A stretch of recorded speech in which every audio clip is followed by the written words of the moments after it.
తాసుబాము పగబడితే మనిషిని కాటేసేదాకా వదిలిపెట్టదంటారు.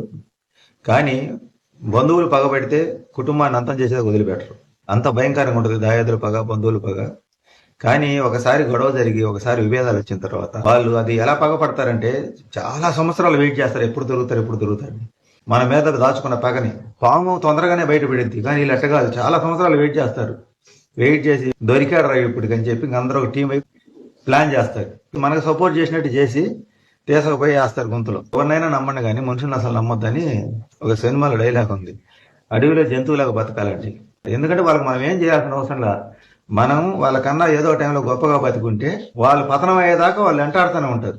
వాళ్ళు ఇప్పుడు ఎంత స్థాయిలో ఉన్నా కానీ మన మీద పగ తీరంటే ఇంక వాళ్ళ కళ్ళ ముందు మనం ఉండకూడదు. పూర్తిగా పతనం అయిపోయి అడుక్కునే స్థితికి రావాలి. సరే, ఆ స్థితికి వచ్చి అయ్యా అమ్మన్నా ఊరుకుంటారా? పొడుస్తారు. ఎవరికైనా ఇదే గుర్తు పెట్టుకోండి. ఒకసారి గొడవలు వచ్చి ఎదురేకమైపోయిన తర్వాత మంచిగా నటిస్తూ మన దగ్గరికి వస్తారు. కానీ నమ్మారా, మీకు పంగనామాలు పెట్టి పంపించేస్తారు. ఇది నా అనుభవం. నేను వాళ్ళతో కలవాలనుకుంటే కలవండేమో కానీ నమ్మద్దు.